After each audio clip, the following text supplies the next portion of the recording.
Parliament అంటే అక్కడ క్యాపిటల్లో ఉండే సభ్యులందరూ దాక్కున్నారు టేబుల్ల కింద వచ్చి, అయినా మనిషి గెలిచాడు.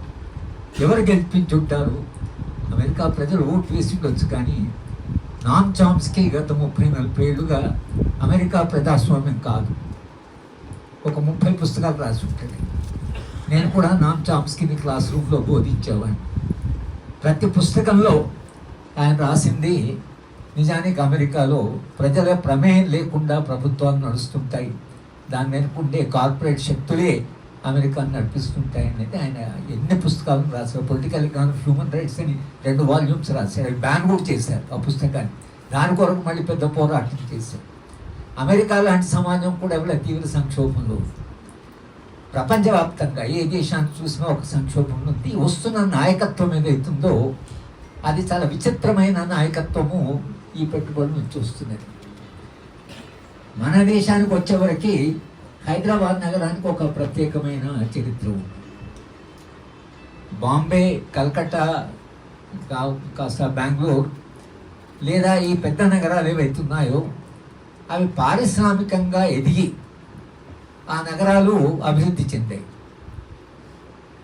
కానీ తెలంగాణకు వచ్చేవరకు కొంత ఐటీ పరిశ్రమ వచ్చిన, ఐటీ పరిశ్రమ అది ఒక ఇలీటిస్ట్ పరిశ్రమ అనుకోండి, కానీ పారిశ్రామికంగా నగరము ఎదగకపోవడం, మొత్తంగా ఇక్కడ వచ్చినటువంటి బలమైన వర్గం ఏదైతుందో రియల్ ఎస్టేట్, భూములు కొనడము, భూములు అమ్మడం, లేదా పెద్ద పెద్ద బిల్డింగ్ కట్టడము, ఆ బిల్డింగ్లు అమ్మడము, బిల్డింగ్లు కొనడం. ఈ పెట్టుబడికి ఉత్పత్తి చేసే పారిశ్రామిక పెట్టుబడికి తేడా ఉంటుంది. ఆ తేడా ఎంత తేడా అంటే టాటాకు అదానికి ఉండే తేడా. అదాని సంపద ఎలా పెరిగింది, టాటా సంపద పెరిగిన ఆయన ఏమేం చేశాడు?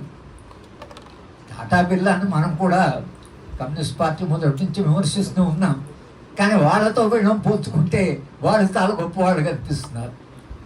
40% లాభాల నుంచి Tata institute of social science, Tata institute of fundamental studies, institute of science bank, ఆయన రకరకాల సంస్థలను పెట్టి, నేను కూడా టాటా ఇన్స్టిట్యూట్ ఆఫ్ సోషల్ సైన్స్లో ఒక 2-3 ఏళ్ళు నేషనల్ ఫెలో ఉన్నాను. వాళ్ళు చాలా ఈ సంస్థల్ని, ఇండియన్ ఇన్స్టిట్యూట్ ఆఫ్ సైన్స్ బ్యాంక్లో అది ఏషియాలోనే అద్భుతమైనటువంటి సంస్థగా, దాంట్లో టాటానే ఆ సంస్థను స్థాపించాడు. అంటే పెట్టుబడికి ఉండేటువంటి ఒక స్వభావం అదాని అంబానీ యొక్క ఎదుగుదల ఏదైతుందో, తెలంగాణకు వచ్చేవరకు ఏమైందంటే ఈ రియల్ ఎస్టేట్ ఇక్కడ చాలా ప్రభుత్వ భూమి ఉండడం, నిజాంకు సర్ఫే ఖాస్ భూమి ఉండడం, హైదరాబాద్ చుట్టూ విశాలంగా అంత ప్రభుత్వ భూమిలో ఉండడము. మన పాశమ్యాదగిరి సార్ నడితే ముక్కలు లెక్క తీసి చెప్తాడు ఆయన, ఎక్కడెక్కడే భూమి ఎవరిదే, ఆయనకు చాలా లెక్కలు ఉన్నాయి. ఈ భూములు ఏవైతున్నాయో ఈ భూములు ఎవరివి అంటే ప్రభుత్వ భూములు అనుకుందాం. ప్రభుత్వ భూములు అంటే సాధారణంగా అవి ప్రజల భూములని ఒక అర్థం. ప్రభుత్వం అంటే ప్రజల ప్రభుత్వం అనేటువంటిది. కానీ మొత్తంగా జరిగింది ఏమిటంటే, ఆంధ్రప్రదేశ్ రాష్ట్ర నిర్మాణం జరిగిన తర్వాత వచ్చిన ఈ మొత్తము లగడపాటి రాజగోపాలు, ల్యాంకో హిల్స్, ఇవన్నీ మీరు నార్నే ఎస్టేటు, రామోజీరావు చుట్టూ సంఘి, ఈ మొత్తం డెవలప్మెంట్ చూస్తే వీళ్ళందరూ ఎవరు? వీళ్ళు ఏం ఉత్పత్తి చేశారు? వీళ్ళు ఏ పరిశ్రమలో ఉన్నారు? ఏ వస్తువులు సమాజానికి అందించారు? ఏం లేదు. దాని అందించింది ఏం లేదు. అంటే ఈ పెట్టుబడి నేచర్ వలన తెలంగాణ తాను హైదరాబాద్ నుంచి చాలా నష్టపోయామని కోదండరామ్ సార్ చెప్పిన రైట్ టు సిటీ అని కాకుండా ఈ సిటీ ఇంకెవరితో అయిపోయింది. ఈ సిటీలో ఉన్న మనదే కాకుండా, నాకైతే ఇప్పుడు హైదరాబాదు నగరం నేను కొత్తవాడిగా నేను ఫీల్ అవుతున్నాను. అసలు నేను హైదరాబాద్ నగరంలో చదువుకున్నవాడిగా గత 50 ఏళ్ళు ఉన్నవాడిగా నాకు అనిపించడం లేదు. ఎక్కడ పోతే అక్కడ ఏదో కొత్త నగరానికి వచ్చినట్టుగా, నాకు తెలియని నగరానికి వచ్చినట్టుగా అనిపిస్తున్నది. మొత్తంగా అభివృద్ధి ఒక దిశలో పోయింది. పోవడంతో ఈ రియల్ ఎస్టేట్ వాళ్ళు ఎవరైతున్నారో is a very powerful force.